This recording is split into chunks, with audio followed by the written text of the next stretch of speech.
আওয়ামী লীগের মতো দল 4.5 মাস শেষ হয়ে গেল, একটা নেতাকর্মী, অফিস তো দূরের কথা, একটা মুরগির খোপ পেল না। It is very difficult for Awami League politically come back. সাবেক প্রধানমন্ত্রীর পুরো কমিটমেন্ট নেই, এদের কমিটমেন্ট ছিল পাওয়ারের উপরে, এদের কমিটমেন্ট ছিল শুধুমাত্র অর্থের উপরে। আওয়ামী লীগের যে সাম দাম দ্বন্দ্ব ভেদে যে রাজনীতির যে মূল মন্ত্রগুলি, সেগুলি আওয়ামী লীগ বিশ্বাস করতো না গত 7 বছর।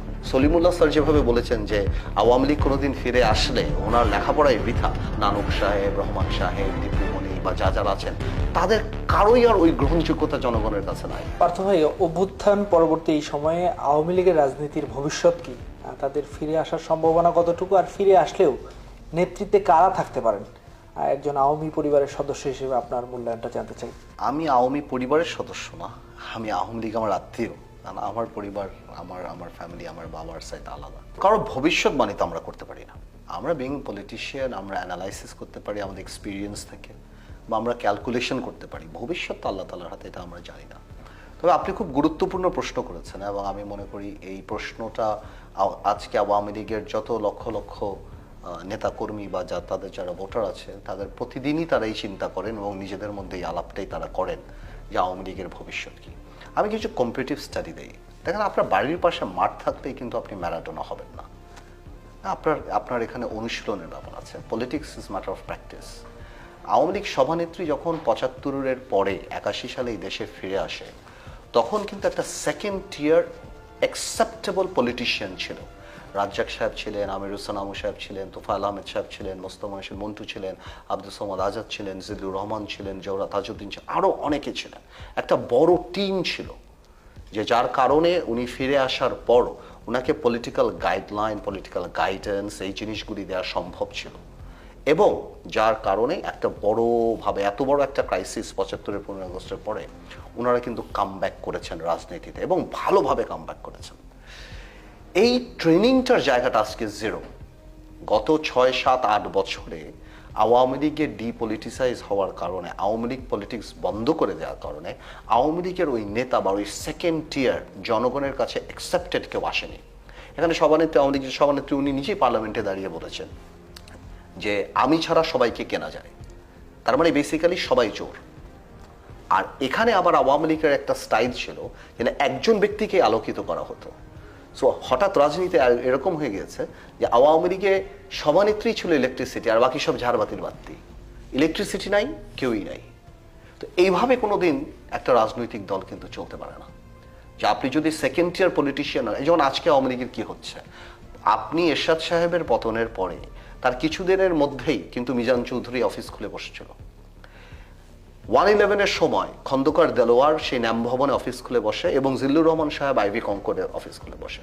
আজকে আওয়ামী লীগের মতো দল 4.5 মাস শেষ হয়ে গেল, একটা নেতাকর্মী, অফিস তো দূরের কথা, একটা মুরগির খোপ পেল না যেখান থেকে দাঁড়িয়ে বলবে যে আসেন নেতাকর্মীরা ভালো থাকেন, এটা থাকেন, এটা থাকেন। নাই। ওবায়দুল কাদেরের মতো মানুষ যারা আছেন, এখন তো অনলাইন আছে, অনেক কিছু করা যেতে পারে। নাই, বিকজ সেকেন্ড টিয়ার আওয়ামী লীগে নাই। যারা আছেন মাঠ পর্যায়ের যারা নেতা আছেন, ওনারাও চিন্তা করেন যে আমরা কার জন্য করব। আমরা করব, আপনি আমার নারায়ণগঞ্জের 10টা ছেলে মনে করেন আমরা করব, বেনিফিট তো পাবে শামীম ওসমান। কসবার কেউ চিন্তা করে আমরা করব, বেনিফিট তো পাবে নন পলিটিক্যাল আপনার আনিসুল হক। বা নবাবগঞ্জ চিন্তা করে আমরা করব, বেনিফিট তো পাবে দরবেশ। তো আমরা করে লাভ হবে কি? আলটিমেটলি কেউ না কেউ উপর থেকে চলে আসবে হাইব্রিড, এবং তারাই করবে। এবং না, নিচের যারা কর্মীরা আছে তারা চিন্তা করে যে এই যে আজিজ খানের দায় দায়িত্ব, দরবেশের দায় দায়িত্ব, নজরুলের দায় দায়িত্ব, লক্ষ কোটি টাকা করাপশন, এই হত্যার দায় দায়িত্ব, এগুলো আমরা নিব কেন? কার জন্য নিব? কিসের জন্য নিব? সুতরাং বিশ্বাসের জায়গাটা নষ্ট হয়ে গেছে। ভালো মানুষ যারা রাজনীতি করে বা করতো, তারা চিন্তা করছে যে আমরা কার জন্য রাজনীতি করব। সো আওয়ামী লীগের সেকেন্ড টিয়ার এবং সেকেন্ড টিয়ার, থার্ড টিয়ার যারা আছে, নানক সাহেব, রহমান সাহেব, দীপুমণি বা যারা আছেন, তাদের কারোই আর ওই গ্রহণযোগ্যতা জনগণের কাছে নাই। সো আপনি সূর্য হন, চাঁদ হন, কিন্তু আপনার রাজনীতিতে তারা রাখতে হবে আশেপাশে, নাহলে কিন্তু আপনি টিকবেন না পলিটিক্সে।